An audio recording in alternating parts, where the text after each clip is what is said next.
Olá, eu sou Rafael Oliveira, gestor dos fundos Kinea Prévia Ações e Kinea Gama, e essa é a atualização mensal para o mês de setembro.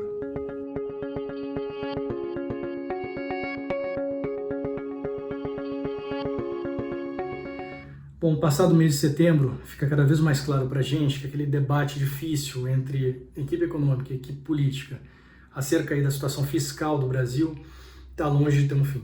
Aquela percepção que nós tínhamos de melhora do cenário político ao longo dos últimos meses do ano, dada a quantidade imensa de reformas que têm que ser feitas, ela vai se dissipando lamentavelmente.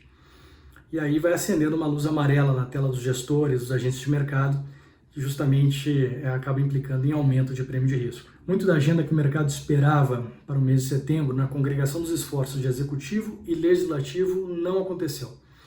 E o que foi feito de fato não agradou.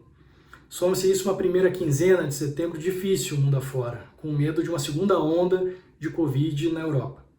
O Ibovespa naturalmente sentiu e arrefeceu pouco menos de 5% no mês. Porém, o que tem agradado mesmo é o desempenho empresarial no nível mais micro, com uma retomada vigorosa das empresas listadas, da indústria e do comércio. Em setembro mesmo, nós seguimos vendo uma sensível reação das empresas de serviço, como você pode acompanhar nesse gráfico da Cielo, baseado em transações financeiras do setor. Os números ainda estão aquém do que gostaríamos de ver para o setor de serviços, mas para outubro a gente já deve ver uma boa melhora. Aliás, essa é uma discussão infindável nas reuniões aqui na Kinea, essa dicotomia do macro e do micro, que temos observado aí ao longo dos últimos meses. O macro do Brasil sempre muito afetado negativamente pelo cenário político, que coloca em cena as delicadas contas públicas e acaba ofuscando, de certa forma, dados positivos como esse do CAGED, que a gente acabou de observar. Você percebe nesse gráfico a tendência positiva de admissões em relação a demissões, organizado pelo Banco BTG. Do outro lado, o micro, onde nós só temos visto revisões positivas de expectativas para as empresas.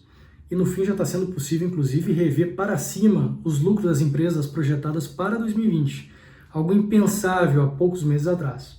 Para alguns setores em específico, inclusive 2021, mas não sem um aumento da taxa de desconto, que naturalmente corre junto com o aumento da percepção de risco.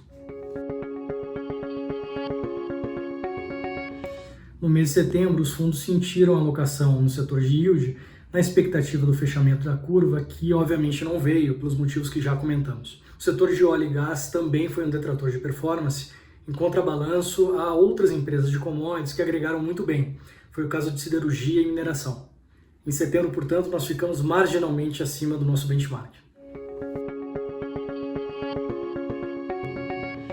Bom, e para o mês de outubro, o que menos esperamos, de fato, é que essa volatilidade toda que temos observado arrefeça. Na verdade, pelo contrário, ela inclusive deve aumentar até o fim do ano, dado todos os eventos que estão aí por vir. Na agenda política brasileira, que segue bastante turbulenta, as apreciações e votações todas que deveriam ter acontecido nos últimos meses não aconteceram e mantém o cenário incerto para empresários e, consequentemente, para investidores. Mas não é só a agenda brasileira política que segue turbulenta, a americana também.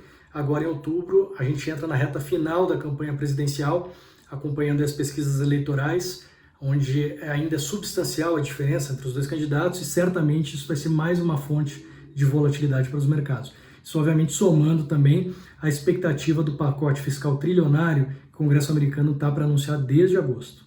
Mas olhando para a bolsa local, aí um pouco abaixo de 95 mil pontos, em termos de valuation, nos parece relativamente atrativo quando a gente olha para a relação preço-lucro projetado em relação ao histórico.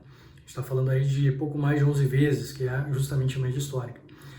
Do lado de posicionamento, o que também nos parece interessante foi que esse sell-off que aconteceu global, então, portanto, questões lá fora, como o Covid, as eleições americanas e também pela questão doméstica, acabou aliviando, de certa forma, a posição técnica nessa classe de ativo, o que é positivo para manter uma posição em bolsa. Não nos parece, nesse momento, interessante reduzir a nossa posição comprada nos fundos, né? Ou seja, aumentar a parcela de caixa nos fundos. Todavia, um remanejamento, um rebalanceamento dos papéis de modo que adicione proteção nos parece fazer bastante sentido. Aliás, foi o que nós fizemos ao longo das últimas 2 semanas, adicionando um pouco mais de proteção ao portfólio. Portanto, com algumas alterações, nós reduzimos o beta ex-ante dos fundos aumentando um pouco a exposição ao fator de risco cambial e também em nomes de caráter mais defensivo a surpresas de inflação. Nós também optamos por manter em mesma proporção os nomes de mais qualidade, que acabam funcionando como um certo seguro em tempos de incerteza. Optamos por recuar a exposição em cíclicos domésticos e também em nomes de equity duration mais longo, que justamente tem uma maior parte do valor do seu negócio na perpetuidade e sofrem mais quando se tem um aumento de percepção de risco no mercado. E por fim, lembramos que você pode sempre acessar mais informações e conteúdos, inclusive as cartas dos nossos fundos, no nosso site e nas redes sociais. Como sempre, obrigado pela sua atenção e pelo seu interesse nos fundos da Kinea.